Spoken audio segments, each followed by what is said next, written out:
Alhamdulillah Rabbil Alamin, wal aqibatu lil muttaqin, wala udwana illa 'alal zalimin. Asyhadu an la ilaha illallah wa waliyus salihin, wa asyhadu anna Muhammadan abduhu wa rasuluhu, huwa khatamul anbiya wal mursalin, nabiyuna sallallahu alaihi wa ala alihi wa ashabihi wa man tabi'ahum bi ihsanin ila yaumiddin.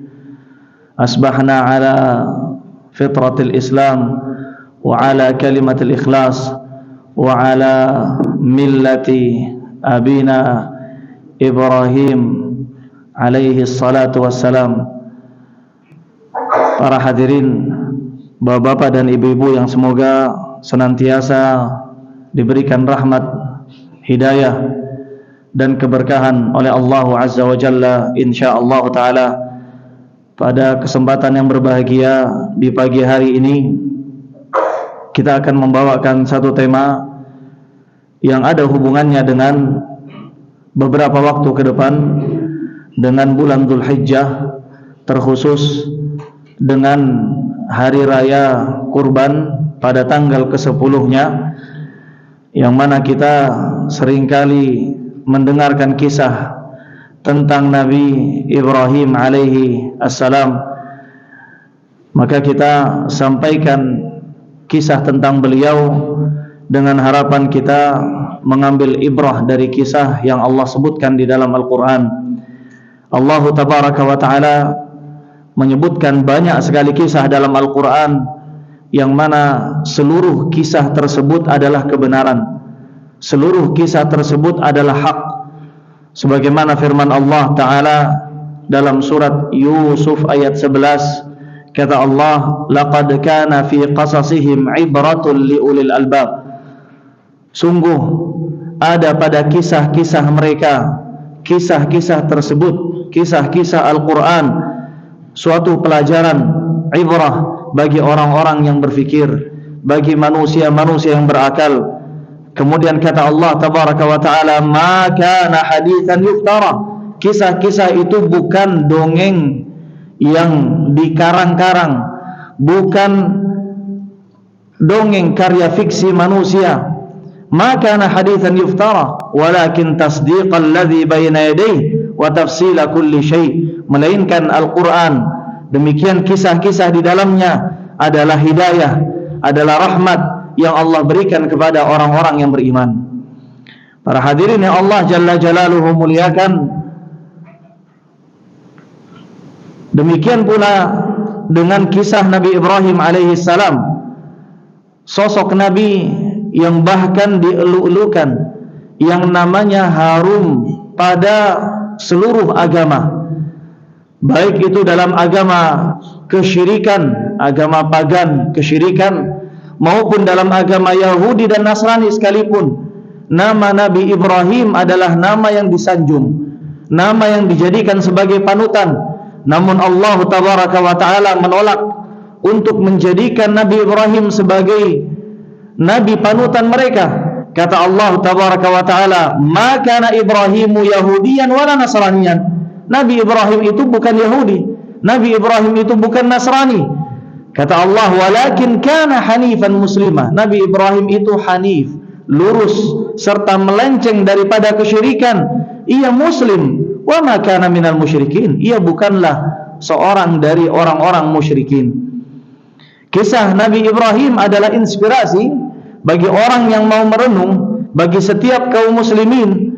Terlebih Allah tabaraka wa ta'ala memerintahkan Nabi sallallahu alaihi wasallam secara khusus untuk menceritakan kisah Nabi Ibrahim, sebagaimana firman Allah dalam surat Asy-Syu'ara ayat 69. Kata Allah, watlu alaihim naba Ibrahim. Ceritakan wahai Muhammad kepada mereka tentang kisah Nabi Ibrahim. Demikian pula pada firman Allah yang lain, kata Allah, qad kanat lakum uswatun hasanah fi Ibrahim walladzina ma'ah. Sungguh ada pada diri Ibrahim, ada pada diri para pengikut Nabi Ibrahim itu uswah hasanah bagi kita selaku umat Nabi Muhammad sallallahu alaihi wasallam. Maka bisa kita katakan mempelajari kisah Nabi Ibrahim, mendengarkan kisah Nabi Ibrahim, berjam-jam waktu kita habiskan untuk merenungi kisah Nabi Ibrahim, mengambil mutiara kehidupan dari kisah Nabi Ibrahim alaihissalam adalah bagian daripada ibadah, adalah bagian daripada ittiba', mengikuti sunnah Nabi sallallahu alaihi wasallam, serta bagian kepada ketaatan kepada Allah Jalla Jalaluhu. Karena Allah perintahkan nabinya untuk membacakan kisah Nabi Ibrahim alaihi assalam. Demikian pula ketika kita menjadikan kisah ini sebagai pengantar tidur bagi anak-anak kita, sebelum mereka tidur kita kisahkan cerita ini, maka ini adalah ibadah. Detak-detik yang kita habiskan untuk cerita tentang Nabi Ibrahim juga berpahala dan termasuk di antara ibadah kepada Allah. Para hadirin yang Allah Jalla Jalaluhu muliakan, Nabi Ibrahim memiliki banyak sekali kemuliaan. Banyak sekali kemuliaan. Bisa kita katakan beliau memiliki 1 juta kemuliaan, bahkan lebih. Namun kita hanya menyebutkan sebagiannya yang bisa kita sebutkan. Tentunya kemuliaan-kemuliaan beliau yang banyak itu tidak mungkin kita rangkum dalam satu kesempatan. Maka di antara kemuliaan Nabi Ibrahim alaihissalam adalah beliau dijuluki sebagai Abul Anbiya. Beliau memiliki gelar Abul Anbiya. Apa makna Abul Anbiya? Bapaknya para nabi. Bapaknya para nabi. Dan nanti akan kita jelaskan. Kalau kita lihat, kita memiliki 2 bapak. Bapak manusia ada 2. Bapak yang pertama adalah Nabi Adam alaihissalam. Kemudian bapak yang kedua adalah Nabi Nuh alaihissalam.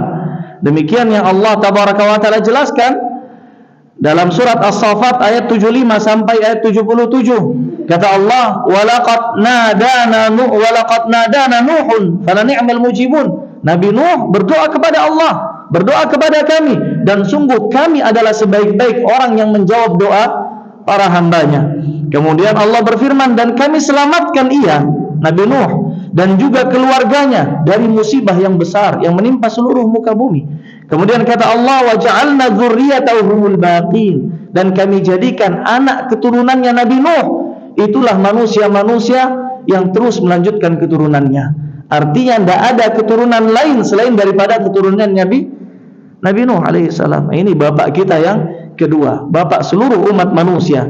Adapun Nabi Ibrahim julukannya adalah Abul Anbiya, bapaknya seluruh nabi atau seluruh nabi yang datang setelah beliau alaihi wassalatu wassalam. Dan tidak dipungkiri lagi, ini adalah kemuliaan yang luar biasa.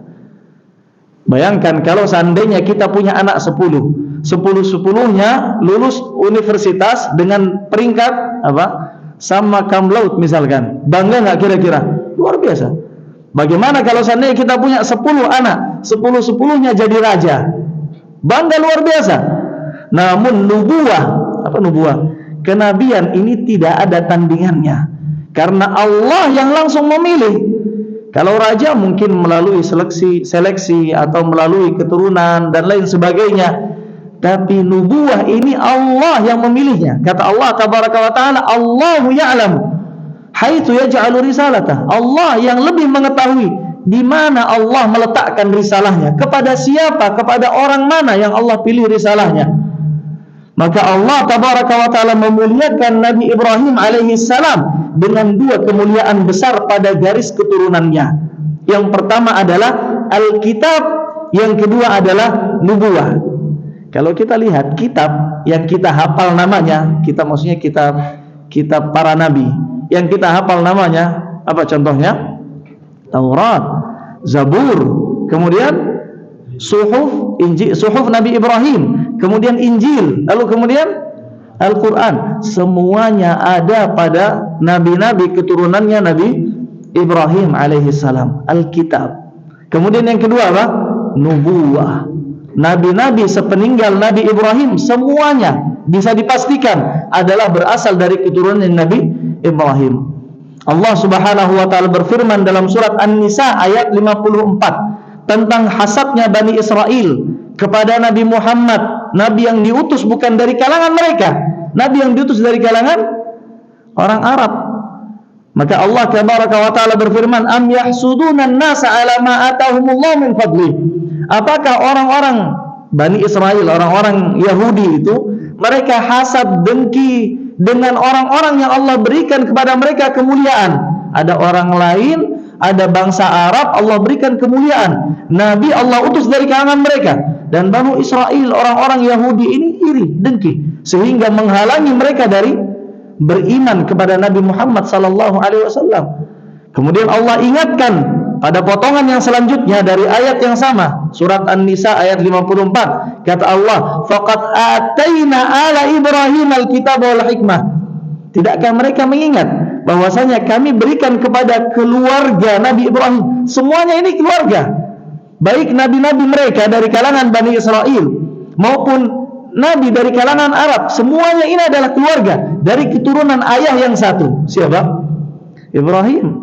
Kata Allah, ala Ibrahim al-kitab, kami berikan kepada keluarga Ibrahim al-kitab. Ini tadi yang kita sampaikan, kitab, ini kemuliaan. Kemudian wal hikmah, dan sunnah.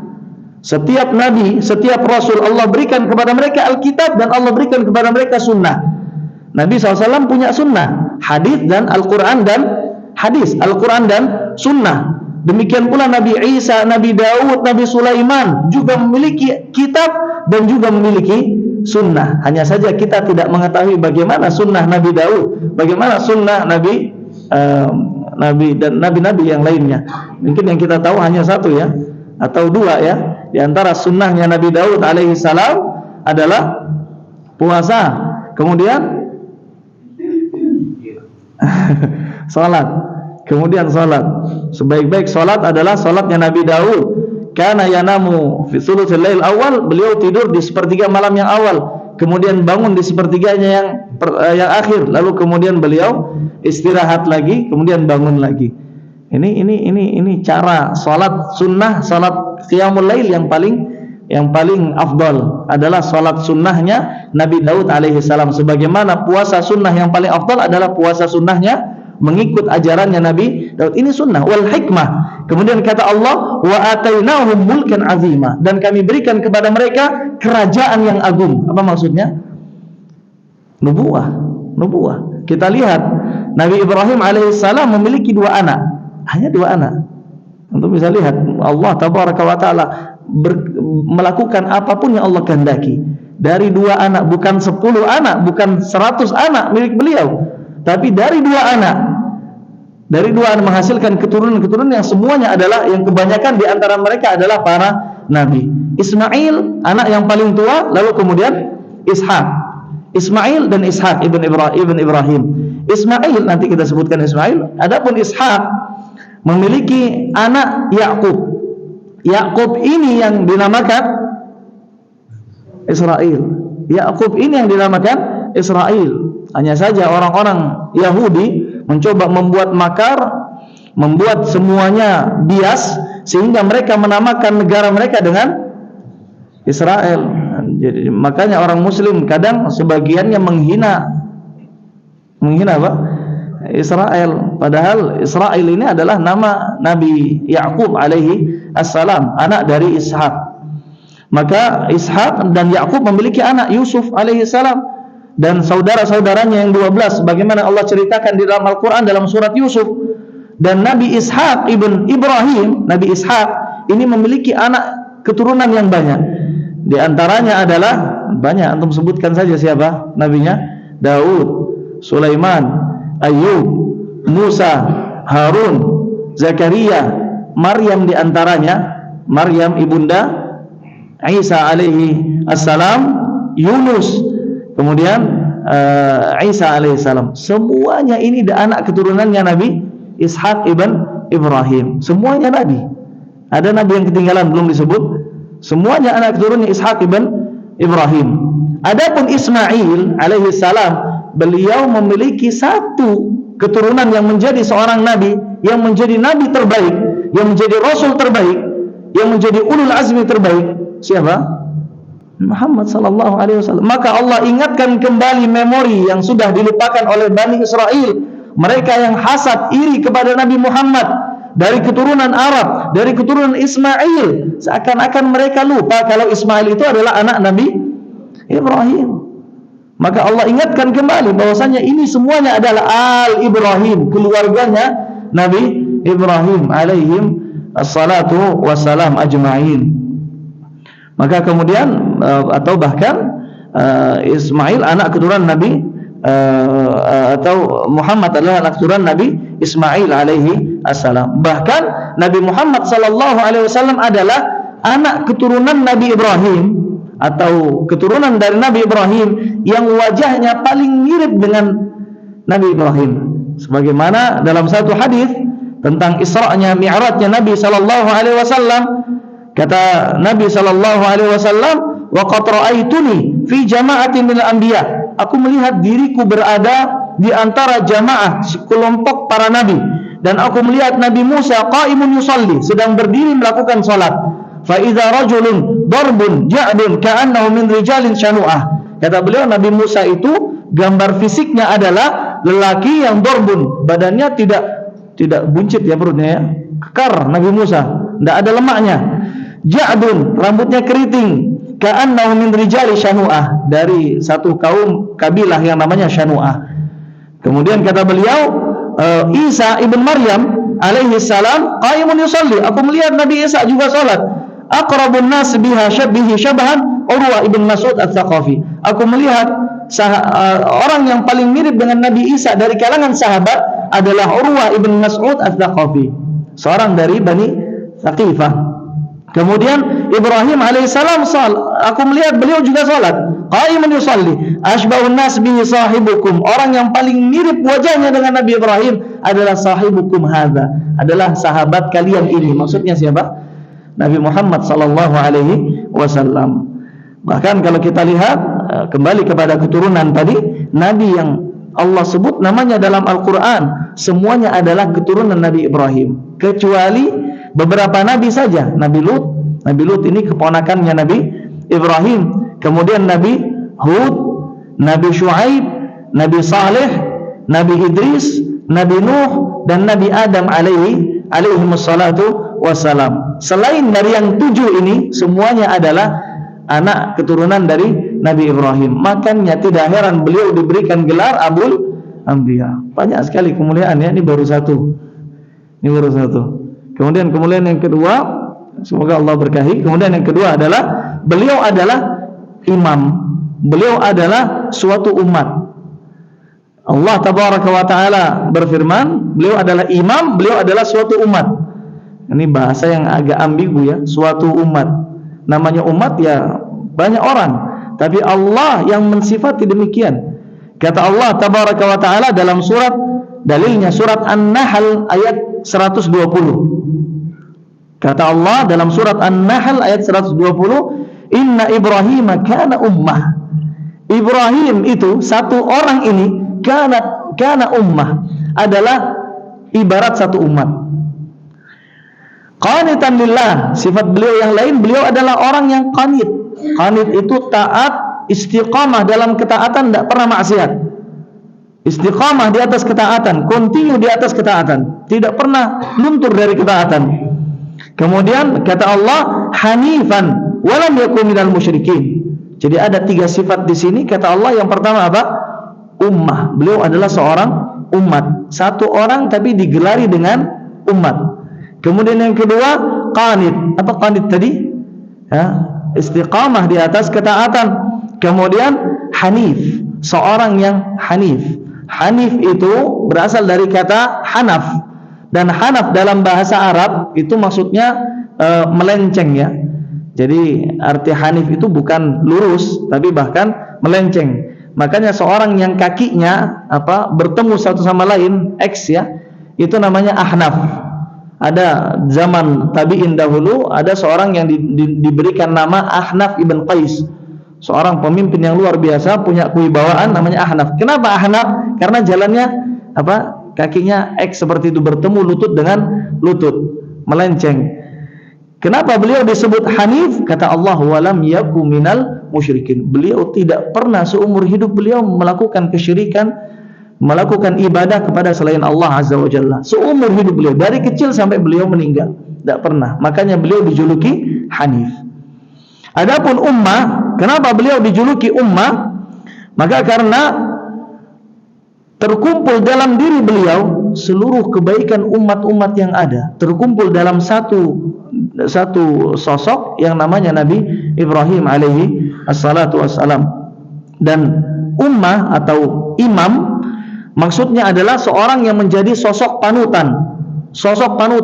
Bahkan beliau menjadi sosok imam bagi Nabi Muhammad sallallahu alaihi wasallam. Dan Nabi Muhammad sallallahu alaihi wasallam tidak pernah Allah perintahkan untuk mengikuti nabi lain selain daripada Nabi Ibrahim. Kata Allah dalam surat An-Nahl juga 123 ayat 123, kata Allah, kemudian kami wahyukan kepadamu wahai Muhammad, anittabi', agar engkau senantiasa mengikuti millah, mengikuti ajaran, mengikuti agama Ibrahim yang hanif. Apa tadi hanif? Melenceng dari apa? Kesyirikan. Fokus menuju ibadah hanya kepada Allah. Wa ma kana minal musyrikin. Allah berkali-kali tegaskan Nabi Ibrahim itu tidak pernah melakukan kesyirikan. Dan inilah yang diajarkan Nabi sallallahu alaihi wasallam untuk dibaca setiap pagi dan sore hari. Kita ikrarkan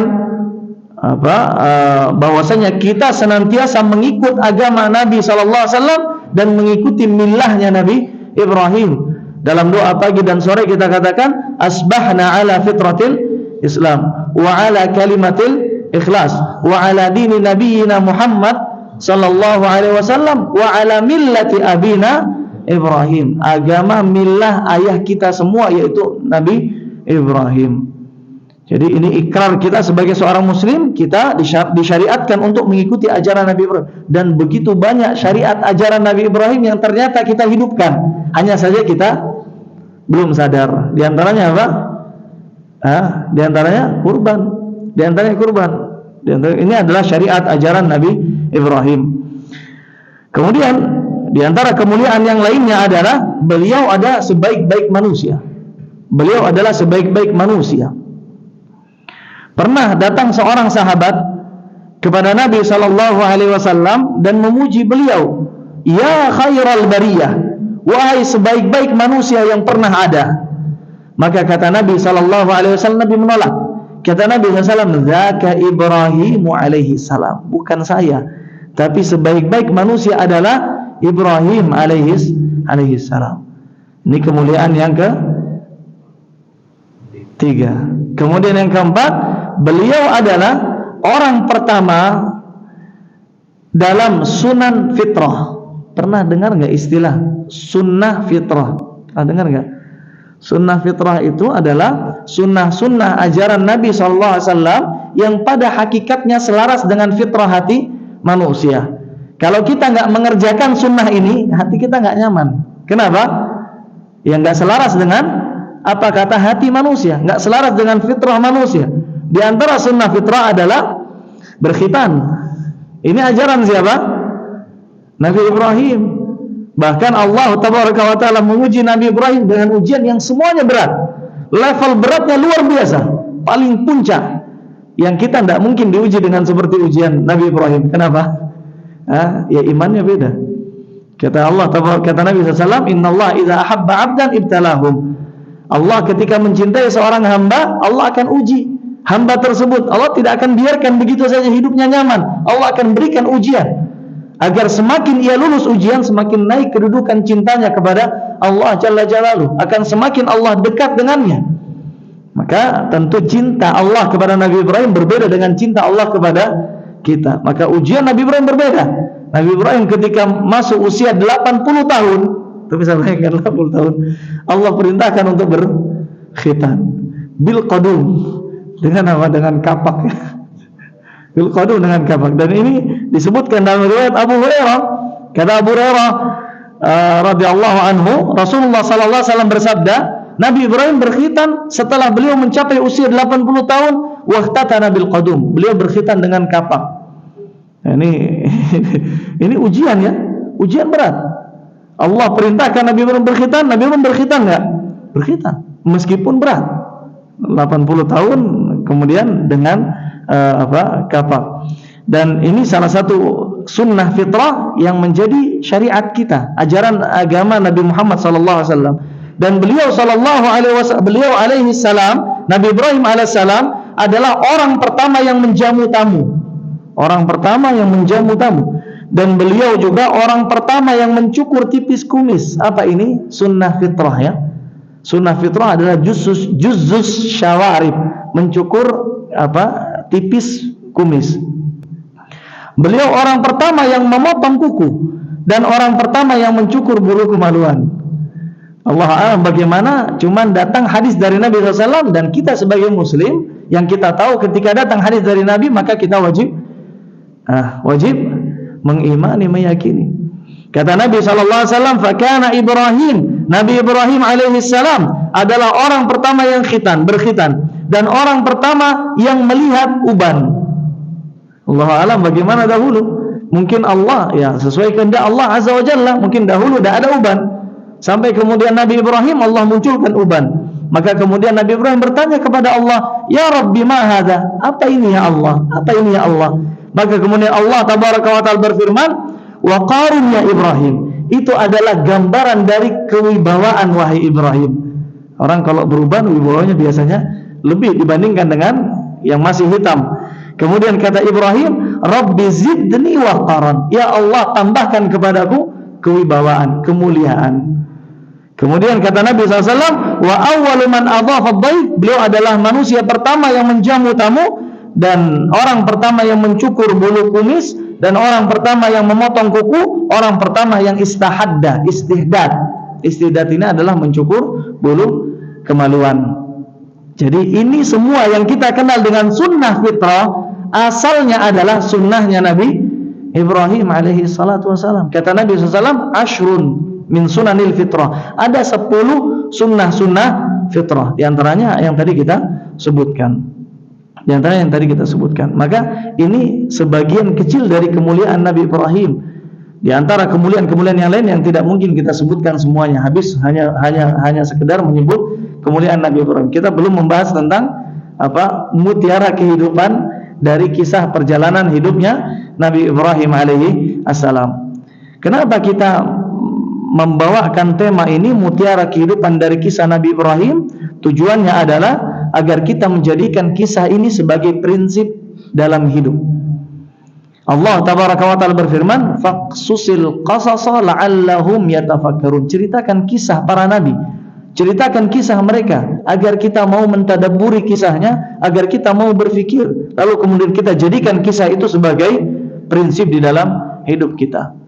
Bahkan sebagian ulama menyebutkan bahwasanya kisah itu adalah tentara Allah, yang mungkin hati manusia tidak tersentuh ketika diajarkan satu perintah, diajarkan satu larangan, ketika disebutkan tentang ancaman berupa neraka, ancaman berupa siksa Allah, tidak tersentuh ketika diajak menuju surga Allah.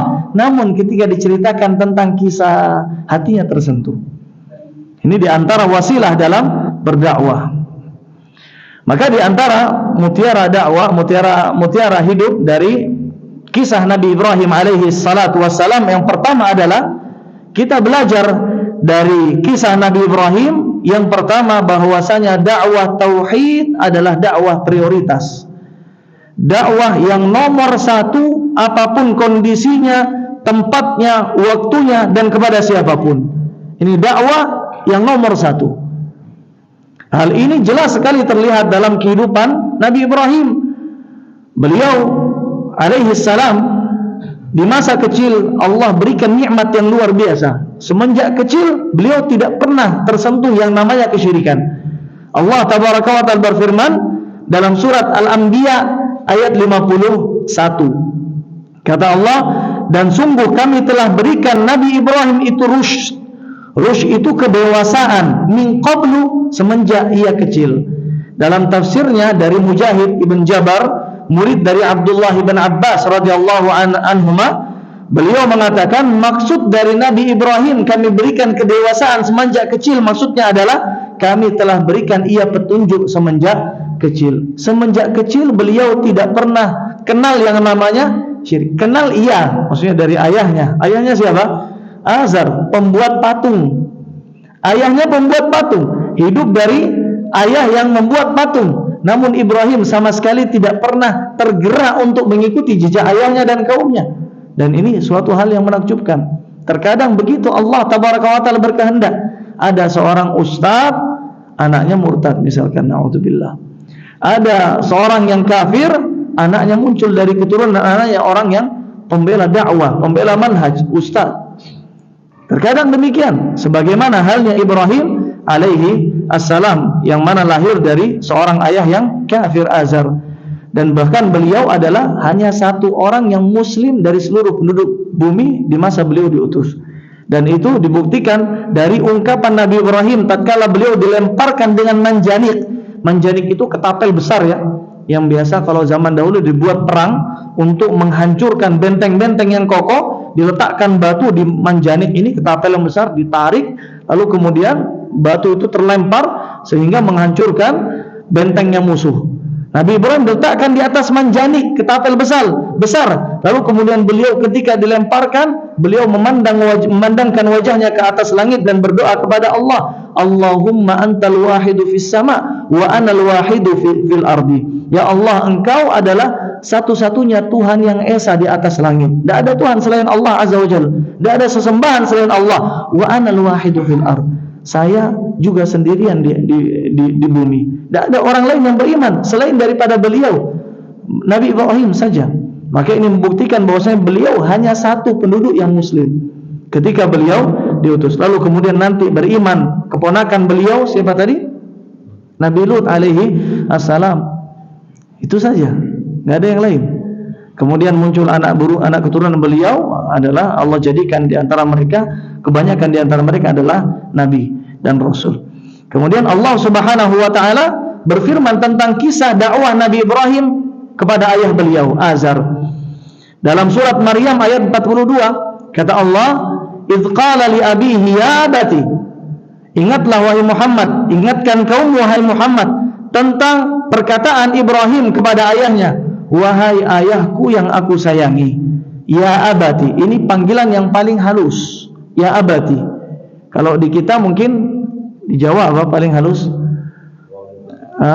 Romo. Atau mungkin pakai bahasanya, kalau Jawa pakai bahasa kromo inggil mungkin ya. Kalau dibayangkan, halus sekali.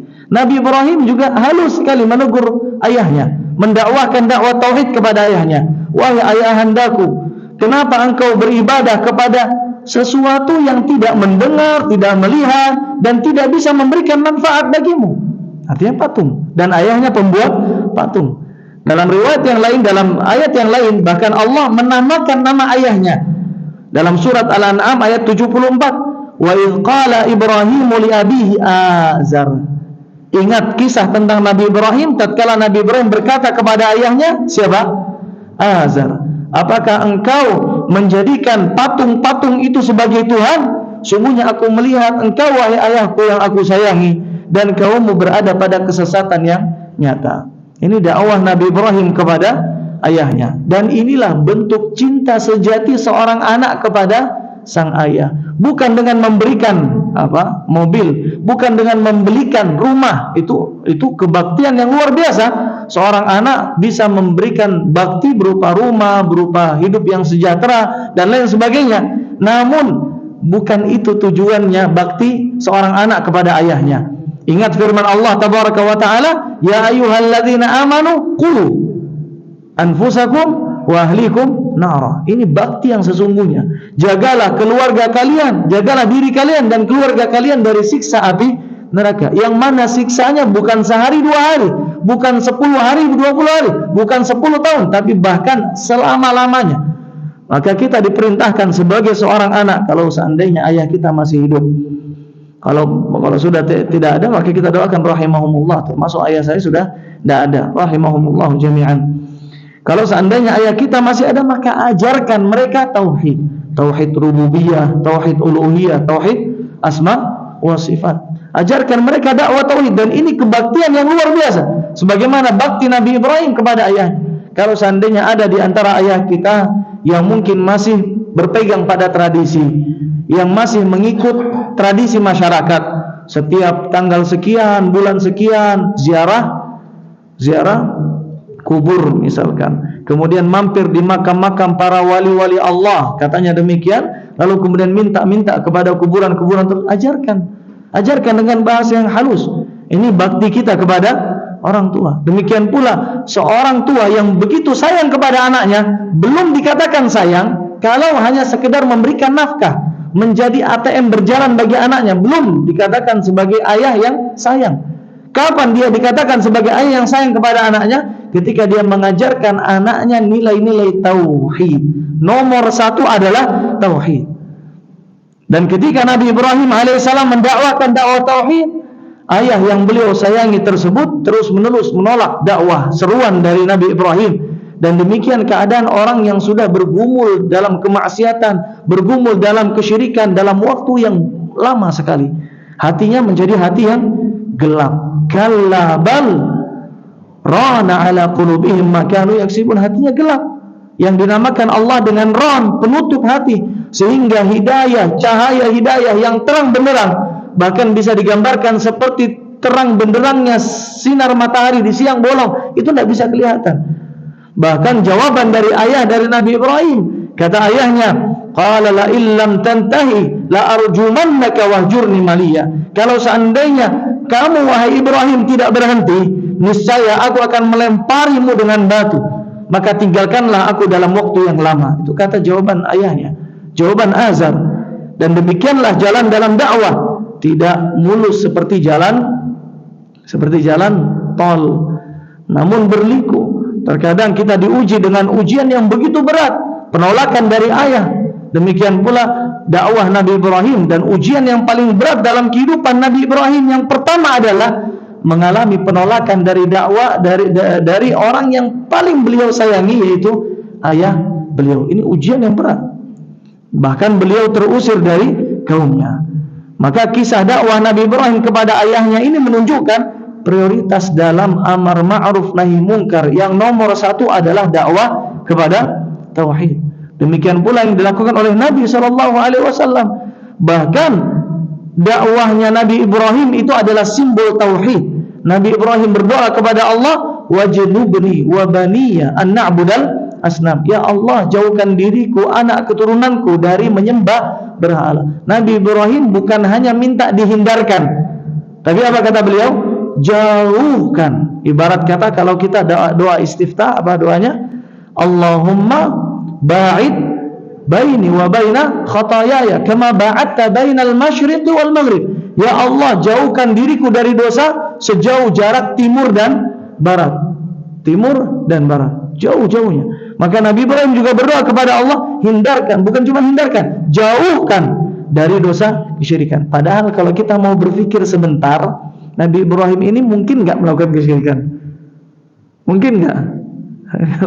Nabi dari kecil Allah sudah berikan hidayah. Bahkan orang Nabi Ibrahim berdebat dengan siapapun dalam tauhid untuk meninggalkan dosa kesyirikan. Nabi Ibrahim terekam jelas dalam dakwah tauhid, beliau berdakwah kepada ayahnya.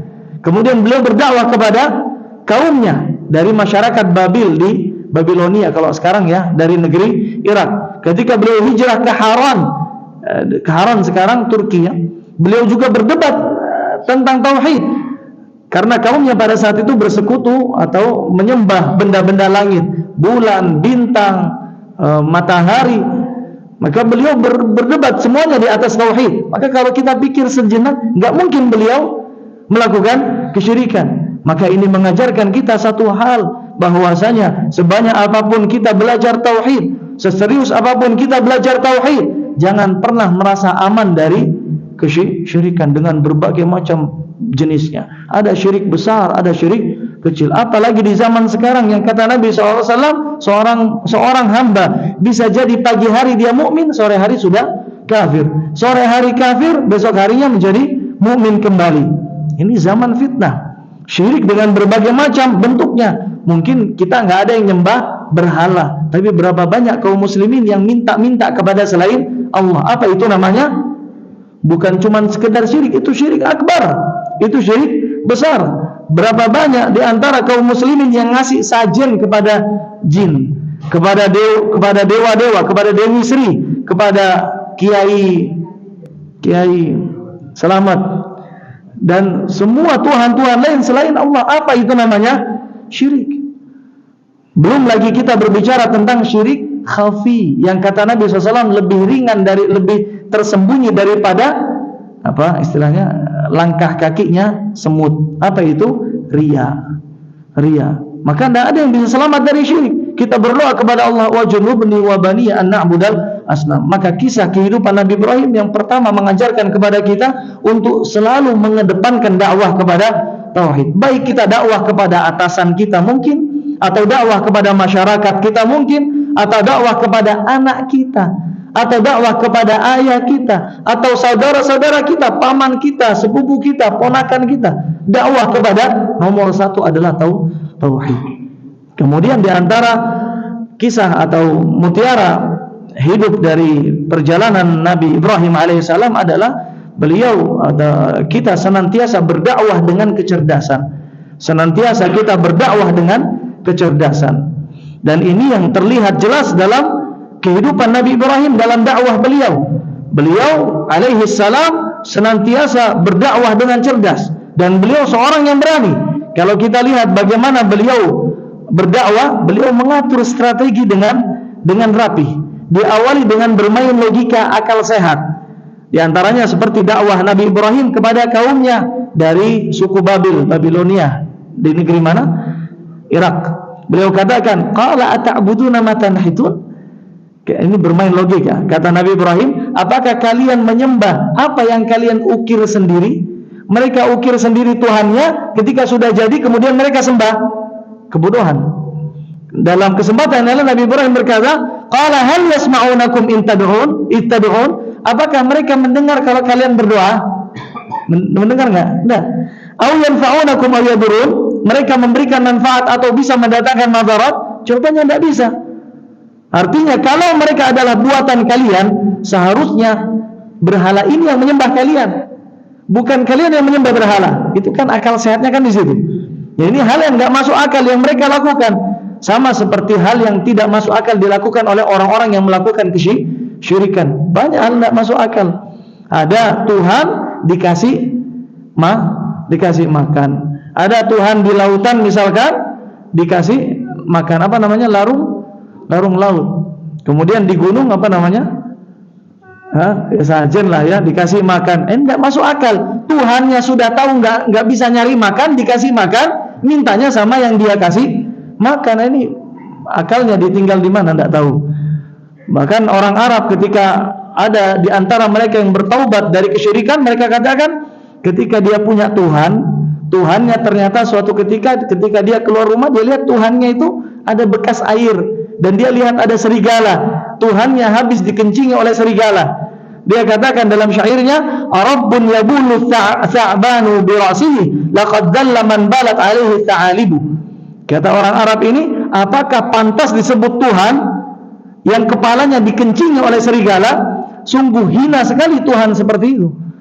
Artinya ini enggak masuk akal. Dan banyak kan kalau depan rumah, kalau di Solo sini saya lihat, saya perhatikan ada patung yang bawa gada itu ya, warnanya hitam ya. Nah, itu kan mungkin keyakinan yang saya tahu, keyakinan mereka itu sebagai penjaga. Na'udzubillah, Anda pernah lihat di kepalanya penjaganya itu ditaruh, dijemur kain lap, kain pel. Nah, ini nggak masuk akal. Kalau penjaga saja nggak bisa ngangkat kain pel, kain lap dari kepalanya, gimana cara menghindarkan yang lain? Ini akalnya tidak tahu, Allahu a'lam. Akalnya tidak tahu di mana. Dan tatkala kaumnya Nabi Ibrahim menolak beriman, lalu kemudian kehabisan hujjah, maka mereka menjawab, qalu wajadna aba'ana laha abidin. Kami dapati nenek moyang kami dahulu menyembah berhala. Apa alasan yang kedua? Apa alasan jawaban dari kaumnya Nabi Ibrahim? Tradisi. Dan ini musibah besar. Ketika seorang diajak beriman menolak, kemudian mengatakan ini tradisi, ini hujah asal-asalan, dan ini hujah seluruh masyarakat yang diutus kepada mereka para nabi dan rasul. Hujah mereka adalah tradisi, dan ini yang menyesatkan. Makanya kata Nabi Ibrahim alaihissalam, setelah tidak bisa diajak logika, bermain logika, mandek, namanya orang nggak punya akal, mandek, bermain logika. Akhirnya Nabi Ibrahim mencoba membuat makar, membuat sandiwara. Kata Nabi Ibrahim, "Watallahi laakidanna asnamakum ba'da an tuwallu mudbirin." Demi Allah, aku akan membuat makar, melakukan tipu daya terhadap Tuhan-Tuhan kalian, berhala kalian, tatkala kalian berpaling. Dan mereka memiliki hari raya. Tatkala hari raya itu seluruh masyarakat berkumpul di satu tempat, dan mereka memberikan sajian pada Tuhan-Tuhan mereka, kebodohan lagi. Maka kemudian ketika Nabi Ibrahim diajak untuk ikut merayakan hari raya mereka, kata Nabi Ibrahim, qala inni saqim, aku lagi sakit. Ini agak sedikit berdusta, tapi sebenarnya enggak berdusta. Maksudnya sakit di sini sakit hati atas karena melihat kemungkaran yang terjadi pada kaumnya. Maka Nabi Ibrahim pura-pura sakit. Kemudian yang terjadi setelahnya, Nabi Ibrahim bawa berhala, faja'alahum juzazan illa kabiran lahum la'allahum ilaihi yarji'un. Nabi hancurkan sampai juzaz itu hancur sampai berkeping-keping. Seluruh berhala-berhala yang kecil, kalau seandainya Nabi Ibrahim mau hancurkan yang besar juga bisa. Tapi namanya Nabi Ibrahim sedang bersandiwara, ingin melakukan makar. Ini kecerdasan di dalam berdakwah. Maka Nabi Ibrahim tinggalkan Tuhan yang besar, kemudian mengalungkan kapak di leher Tuhan yang besar. Sampai kemudian kaumnya datang dan mereka marah dan memanggil Nabi Ibrahim. Bahkan mereka mengatakan, sami'na fatan yadhkuruhum yuqalu lahu Ibrahim. Kami mendengar ada pemuda yang benci banget sama Tuhan kami, Tuhan kita semua, maksudnya Tuhan mereka, namanya adalah Ibrahim. Maka kemudian mereka katakan, datangkan Ibrahim ini di saat manusia yang lain menyaksikan. Maksudnya di khalayak ramai. Maka kemudian terjadilah perdebatan yang disaksikan oleh masyarakat dan itu tujuan Nabi Ibrahim. Karena Nabi Ibrahim pemuda. Kira-kira siapa yang mau dengar perkataan anak kecil? Tidak ada yang mau dengar. Maka Nabi membuat makar agar perkataannya didengar oleh seluruh masyarakat. Maka kata Nabi Ibrahim, ketika ditanya, qalu a anta fa'alta hadza bi alihatina ya Ibrahim? Ini kelakuan ya Ibrahim? Kata Nabi Ibrahim, bukan. Bal fa'alu kabiruhum hadza fas'alhum in kanu yantiqun. Coba tanya yang besar. Dia yang melakukan. Apa buktinya? Kapak ya, sekalian saja. Maksudnya orang gila seperti mereka, orang enggak berakal seperti mereka diajak main gila-gilaan sekalian. Itu lihat apa? Yang paling besar di situ ada kapak. Fas'alhum, coba tanya mereka. Maka mereka bertanya kembali kepada diri mereka sendiri. Tuhan mereka ini tidak bisa ngomong, tidak bisa berbicara. Kemudian mereka mengatakan, farajau ila Allah, mengatakan rajau ila anfusihim faqalu innakum antum zalimun. Kalianlah yang zalim. Kenapa kalian tidak menyediakan penjaga yang menjaga Tuhan kalian? Ini bodohnya lagi nambah. Kata mereka, jangan salahkan Ibrahim, salahkan diri kalian. Kenapa kok nggak ngasih penjaga di situ, satpam ya? Satpam kompleks ya, kompleks peribadatan. Ini kebodohan mereka. Akhirnya sampai pada titik mereka marah. Kemudian mereka katakan, qala fata'buduna, mereka katakan harriquhu wansuru alihatakum in kuntum fa'ilin. Dan ini hujah orang yang ini alasan, ini jawaban orang yang kehabisan hujah. Ketika sudah kadung emosi, maka balasan mereka adalah bakar dia. Tolonglah Tuhan kalian kalau kalian benar-benar beribadah kepada Tuhan kalian. Akhirnya mereka pun membakar Nabi Ibrahim. Poinnya apa? Poinnya di sini kita melihat bagaimana kecerdasan dakwahnya Nabi Ibrahim. Demikian pula dalam kisah ketika Nabi Ibrahim pindah ke negeri Haran, negeri Turki. Di sana Nabi Ibrahim menemukan kaum jenis yang lain yang melakukan kesyirikan bukan kepada benda-benda bumi, tapi kepada benda-benda langit. Maka Nabi Ibrahim mengemukakan sandiwara yang baru yang Allah rekam dalam firman Allah Tabaraka wa Ta'ala dalam surat Al-An'am ayat 75. Ini sandiwara yang kedua.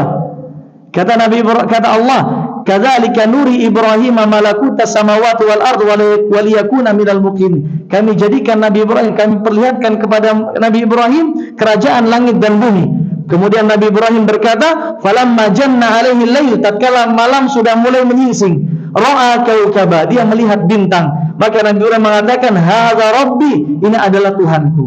Sebagian orang yang kurang membaca buku tafsir mengatakan ini kisah Nabi Ibrahim dalam perjalanannya mencari Tuhan. Salah. Allah katakan tentang Nabi Ibrahim, walam yaku minal musyrikin. Nabi Ibrahim tidak pernah berbuat kesyirikan. Pernah tidak Nabi Ibrahim syirik menyembah bintang? Tidak pernah. Ini hanya sandiwara. Kata Ibnu Katsir, lam yakun nadhiran wa innama munadhiran. Nabi Ibrahim bukan sedang mencari Tuhan, tapi Nabi Ibrahim sedang membuat sandiwara agar kaumnya berpikir. Kalau Nabi Ibrahim ketika bintang terlihat, oh ini Tuhan saya. Tatkala ia hilang, maka Nabi Ibrahim berkata, la uhibbul afilin. Aku tidak suka Tuhan yang menghilang. Masa Tuhan kok menghilang? Masa Tuhan kok diatur-atur? Jam sekian Tuhannya hilang, ganti Tuhan yang lain. Masa Tuhan kok seperti itu? Kemudian tatkala Nabi Ibrahim melihat rembulan, maka Nabi Ibrahim mengatakan, qala hadza rabbi. Qala hadza rabbi, ini adalah Tuhanku, kata Nabi Ibrahim. Falamma afala, tatkala Tuhannya hilang, qala la illam yahdina rabbi la akunanna minal qaumid dhalin. Ini sandiwara yang kedua. Ketika melihat bulan dia katakan ini Tuhan, padahal Tuhannya hilang. Kemudian ketika Nabi Ibrahim melihat benda yang lain yang lebih besar, yaitu matahari, kata Nabi Ibrahim, qala hadza rabbi hadza akbar. Ini Tuhanku dan ini lebih besar, tapi tetap hilang. Jadi ini sandiwara, kata para ulama, di antaranya Ibnu Katsir, ini hanya sandiwara. Buktinya di antaranya Nabi Ibrahim berada di atas kalimat tauhid, ia berkata di ayat setelahnya, inni wajjahtu wajhiya lilladzi fataras samawati wal ard hanifan wa ma ana minal musyrikin. Aku menghadapkan wajahku kepada yang menciptakan langit dan bumi, yaitu Allah. Hanif, melenceng dari kesyirikan, lurus kepada Allah. Wa ma ana minal musyrikin. Sungguh aku bukan termasuk orang-orang yang melakukan kesyirikan. Dan ini pula yang diajarkan oleh Nabi SAW dalam dakwah beliau. Cerdas, di antara yang paling jelas terlihat adalah dalam perjanjian Hudaybiyah. Kemudian ini pula dakwah para ulama, di antaranya Imam Abu Hanifah tatkala mendebat orang-orang ateis. Maka Imam Abu Hanifah, ini kisah yang panjang, sudah seru ya. Tadi kita katakan ini panjang sekali pembahasannya, cuman kita cukupkan sampai di nomor 3 ya. Intinya nomor 2 ini adalah ketika kita berdakwah, lakukan dengan cerdas. Sebagaimana dahulu Syekh Muhammad bin Abdul Wahab dikisahkan oleh Syekh Ibnu Utsaimin ketika berdakwah, beliau membawakan kisah tentang Syekh Muhammad bin Abdul Wahab ketika menemukan ada gurunya melakukan kesyirikan. Ketika duduk dia tidak mengatakan ya Allah misalkan, tapi dia bersumpah dengan warabbil Ka'bah. Apa artinya? Demi Tuhannya, dia bersumpah dengan Ka'bah, wal Ka'bah, demi Ka'bah. Maka Syekh Muhammad bin Abdul Wahab datang kepada gurunya dan mengatakan, ini sandiwara ya. Syekh Muhammad bin Abdul Wahab mengatakan, wahai guruku, sami'ni, dengarkan aku mau ngaji, dengarkan tilawahku. Maka dia membacakan surat apa? Qul ya ayyuhal li'ila fi Quraisy ila fihim rihlatash shita'i was-sayf falyabudu hadzal bait. Maka syekhnya diam, syekhnya menegur, salah. Dia ulangi lagi, falyabudu hadzal bait, salah. Dia ulangi lagi, falyabudu hadzal bait, salah. Mana yang salah, Syekh? Kemudian Syekh, apa artinya falyabudu hadzal bait? Harusnya apa? Falyabudu rabb hadzal bait, sembahlah Tuhan pemilik rumah ini, yaitu Ka'bah. Namun syekhnya tadi bersumpah bukan atas nama Tuhan Ka'bah, bersumpah atas nama Ka'bah, ingin menegur. Maka syekh tersebut mengatakan, Syekh Muhammad bin Abdul Wahab katakan, falyabudu hadzal bait, agar syekhnya paham. Akhirnya syekhnya tersadar bahwasanya syekhnya tersebut salah dan melakukan kesyirikan kecil ya, bersumpah dengan selain daripada nama Allah. Jadi ini kecerdasan di dalam dakwah. Dan ada kisah-kisah pelajaran yang lain yang tidak bisa kita sampaikan karena waktu yang terbatas. Allah taala a'la wa alam. Wa sallallahu wasallam ala nabiyyina Muhammad wa ala alihi wa sahbihi ajma'in. Wa akhiru da'wana alhamdulillahi rabbil alamin.